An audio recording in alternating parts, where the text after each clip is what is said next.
kay. Kalau kamu tahu dito, kamu jawab di sini. Karapatan ng bawat bata na magkaroon ng sapat na edukasyon. Pergi sekolah, tapi masalahnya tiada makeup, tiada menjama apa semua, tiada pas.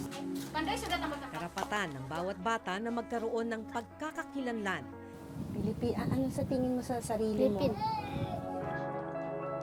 Pero paano kung tila ipinagkakait ang mga ito sa kanila? Sebab saya takut kena tangkap oleh polis. Macam mana jaga siapa yang jaga adik saya? Sa isang kabundukan sa Sabah, patago kung mag-aral ang ilang kabataang tinatawag na stateless. Mga walang dokumento pero itinuturing ng tahanan ang Sabah. It breaks your heart to see them like this. Because I want to help them, but I cannot do much.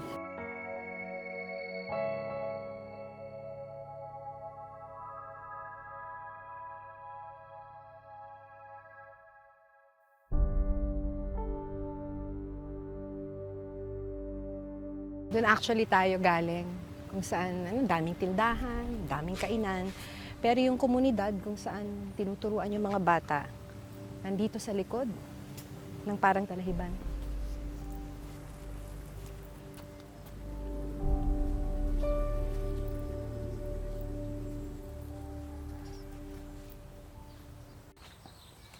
Doon.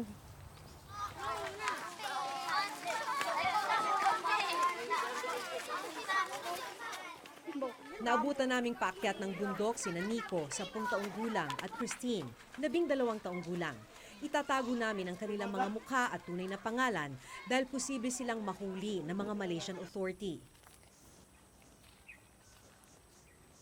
Nandito tayo ngayon sa Sabah, kasama ang ilang tinatawag na stateless children.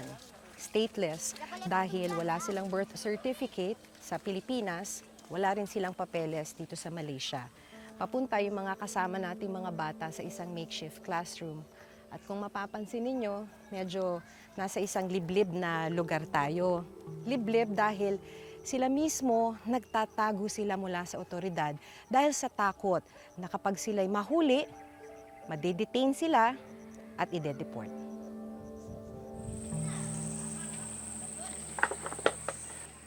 Ang batang si Nico dito na sa Sabah isinilang ng kanyang mga Pilipinong magulang na wala ring mga papeles. Ganito rin ang sitwasyon ni Christine at ang kasama nilang mahigit 20 bata. Mahaba-haba pa ang kanilang lalakarin. Nasa tuktok kasi ng bundok ang kanilang gawa-gawa o makeshift na silid-aralan.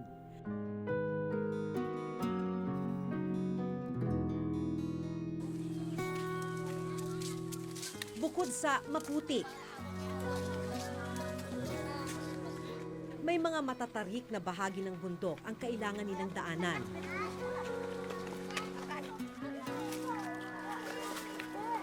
Pero tila sanay na sina Nico at Christine. Bakit gusto mong nagpupunta dito pagka may nagtuturo? Sebab saya mau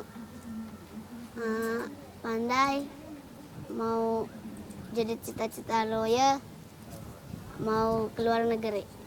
Bakit gusto mong maging lawyer? I want to help my parents. You want to help your parents. Yes. I want to work. You want to work. You want to earn money. Yes. Dahil dito na sila sa Sabah, hindi marunong magsalita ng wikang Filipino ang mga bata. Ang alam nila, wikang Bahasa Melayu. Pag nagpasok ka ng eskwela, ano yung gusto mo? Ano yung pangarap mo? Ano yung gusto mong maabot? Mau jadi cikgu. Sebab bikin pintar budak-budak. Naniniwala kang maaabot mo pa yon na magiging teacher ka? Iya. Aku mau balik kampung di Filipina.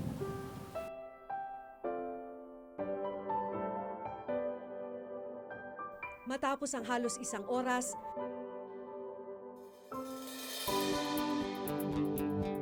naabot na namin ang tuktok ng bundok.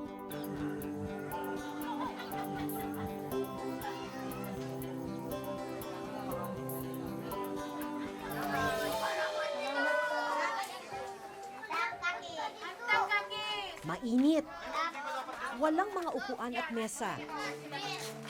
At isang sira-sirang pisara. Ganito ang inabutan naming silid-aralan. Okay, 1, 2, ready, sing! Pero ang mga gaya ni Nico, desididong matuto. Kita ito, huy! Dito ko nakilala si Teacher Gaya, isang Pilipinang nakapag-asawa na ng Malaysian citizen sa Sabah. Legal na rin ang pananatili niya rito. Mahigit 10 taon na siyang nagtuturo sa mga stateless na bata sa komunidad. Bakit niyo itong ginagawa? Why do you do this for the children? I can see the needs of the children.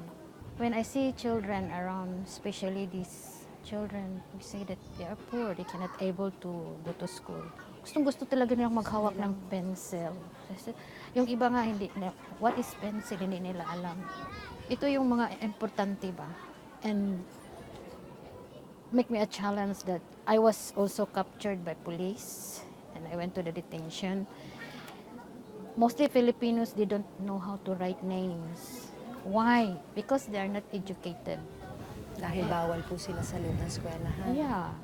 So, take me a challenge here that can I do something for the community? I'm a Filipino. And who will help the Filipinos children? Okay, kalau kamu tahu dito, kamu jawab di sini. Sa murang edad, naiintindihan na nila Nico at Christine ang mga limitasyon nila dahil sa pagiging stateless. Sa pagkakaalam mo, bakit hindi kayo makapunta ng eskwela? Sebab kami tiada may kad. Pero gusto mo. Bakit mo gusto sana na sa tunay na eskwelahan ka nag-aaral? Sebab bikin pintar. Sa tingin mo, mas marami kang matututunan pag sa eskwelahan. Iya. Gusto mo rin magsuot ng uniform. Macam mau juga lah macam gitu. Macam mau pergi sekolah.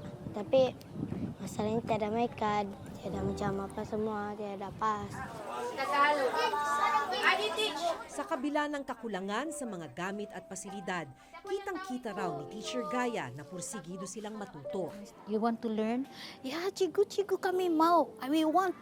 Like, it's more than longing for food. I said, yeah, it's a simple things. It doesn't take about 24 hours to be here. Just for 2 hours and it really mean to them already. Yung mga bata po, kahit saan na makapag-aral lang. Yeah. Napansin niyo po sa kanila Yeah. yun. Even you go to under the tree, they will Susunod go po there. sila. Uupo yan kahit dyan sa damo. Must break your heart, no? Yeah. To listen to those kinds of I comments. just like want to close my eyes and I just like, because I cannot do much. I understand. When I said, Lord, it's all up to you. Yeah. It's the comfort. You know, sometimes the police come. You know where they sleep? I have one family, they sleep in the graveyard. They just put the tent. Sometimes we don't have food. So, We don't have food because the parents know what. They just sleep without food. Ang tanging sigurado para kay Teacher Gaya, Panday sudah tambah-tambah. hindi siya magsasawang magturo hanggat may mga batang gaya ni Nico at Christine. hanggang kailan niyo po gagawin itong pagtuturo sa mga stateless children? As long as I have strength. Just like commitment to the Lord. Na in love kasi ako ni Lord.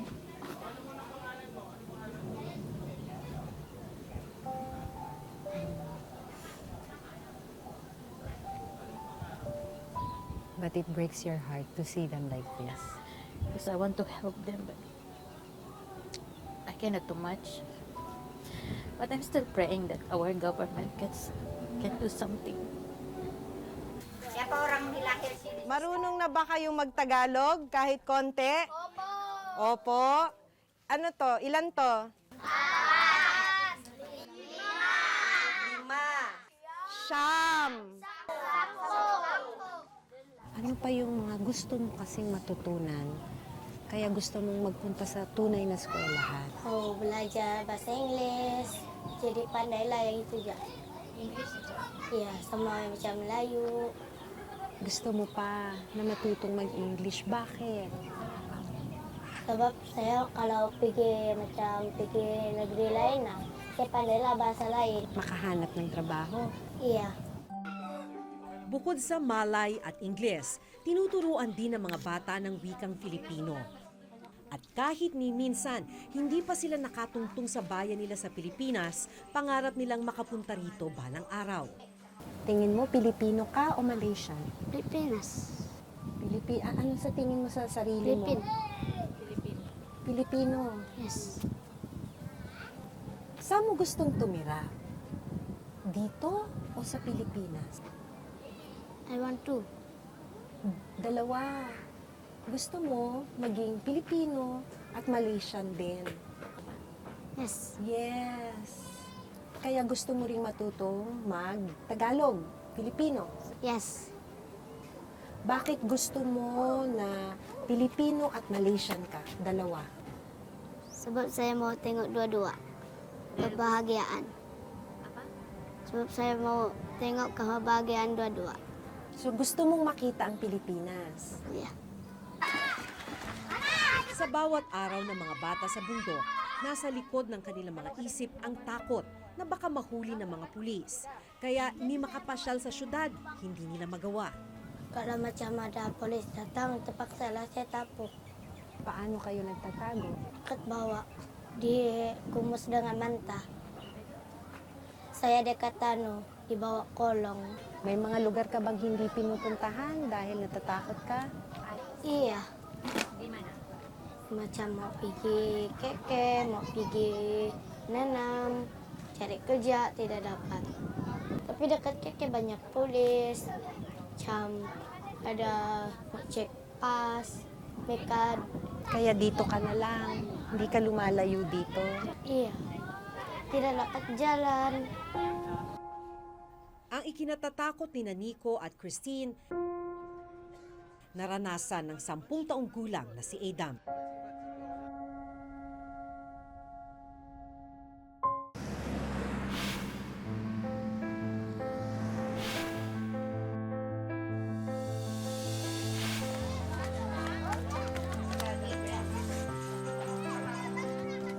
Matapos ang 2 oras na klase, bababa na ng bundok ang mga bata.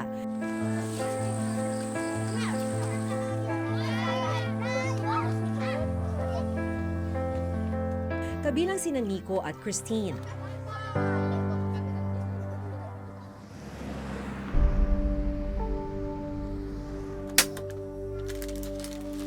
Nagtatrabaho sa isang construction site ang mga magulang ni Nico.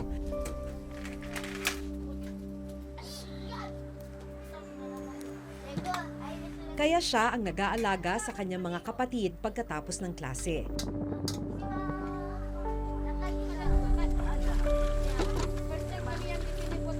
Siya rin ang abala sa mga gawaing bahay.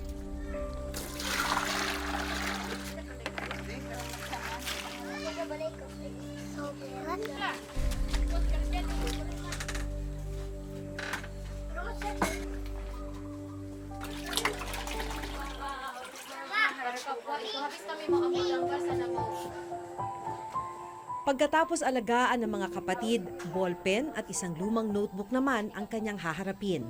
Para kay Nico, hindi natatapos sa kanilang silid ang kagustuhang matuto. Saya suka sekolah. Saya mau kerja lawyer, mau tolong ibu bapak. Dahil stateless o walang nasyonalidad, laging nangangamba si Nico na mahuli ng mga pulis at makulong. Naging kalakaran daw kasi sa Sabah na i-detain ang sinumang walang papeles sa Sabah, bata man o matanda, bago sila ibalik sa Pilipinas. Kung tutuusin, labag ito sa UN Convention on the Rights of the Child kung saan nakalagda ang Malaysia. Undocumented kung ituring sila ng Malaysian government. Malungkot na katotohanan kahit na itinuring na nilang tahanan ng Sabah. Saya mau macam orang lain, boleh keluar, tiada ketakutan. Saya tiada pas macam orang lain, sebab saya mau jadi macam orang lain. Hiling ni Nico mabigyan silang mga bata ng dokumento o kung tawagin nila ay pass para makapanatili rito sa Sabah ng legal.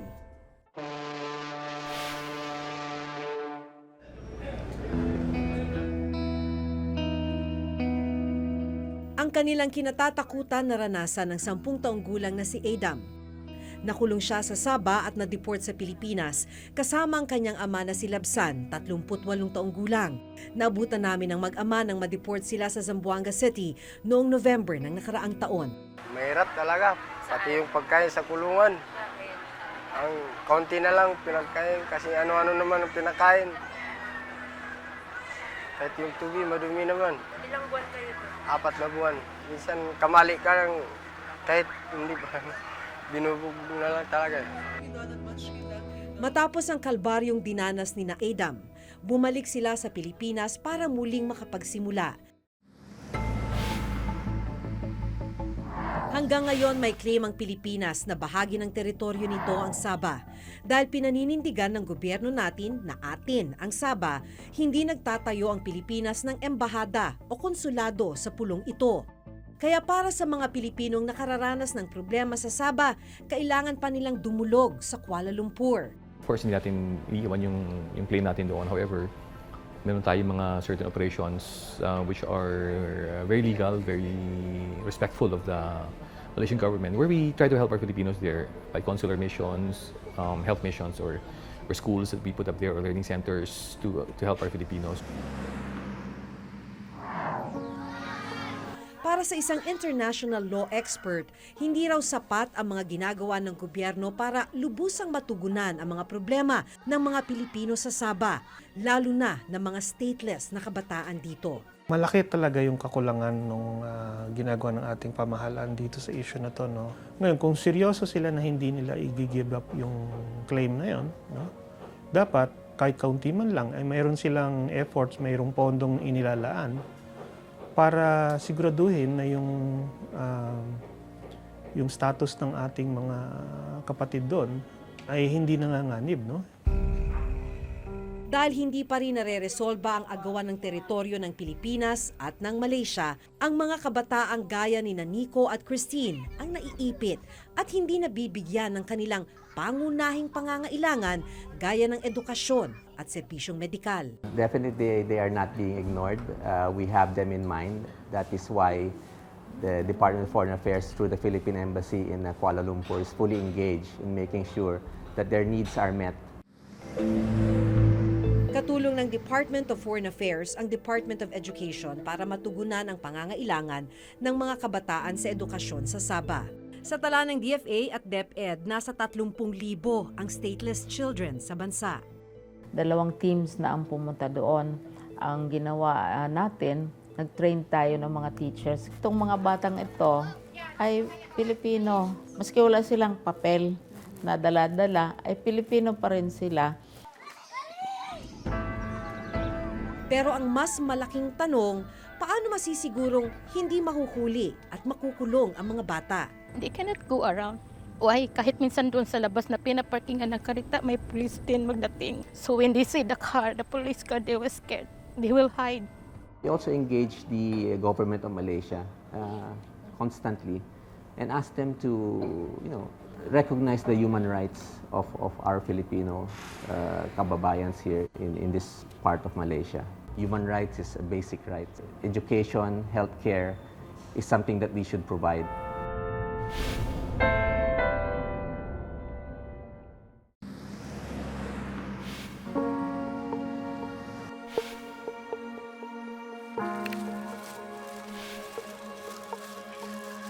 Habang hindi pa nare-resolba ang issue sa claim ng Pilipinas sa Sabah, isang agarang tulong ang isinagawa namin katulong ang ilang Filipino volunteers na nakatira na sa Sabah. Ilang kababayan natin ang nagbigay ng mga bagong gamit sa eskwela at mga upuan para sa mga bata.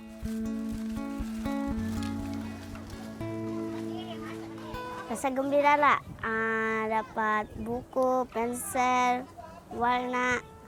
Rasa sangat bahagia. Saya rasa itu buku dapat baikkan harapan saya dan juga harapan kami. Kung tutuusin, paunang Lunas pa lamang ang tulong na ito sa mas malalim na problemang kinakaharap ni Nico at Christine. Hiling nila dumating ang araw na gigising sila na hindi na nila kailangang magtago, na hindi na sila nangangambang mahuli at makulong, at araw na mabuhay lang silang ligtas at payapa bilang mga bata. Mula rito sa Sabah, ako si Maki Pulido at ito ang nakatala sa aking Reporter's Notebook.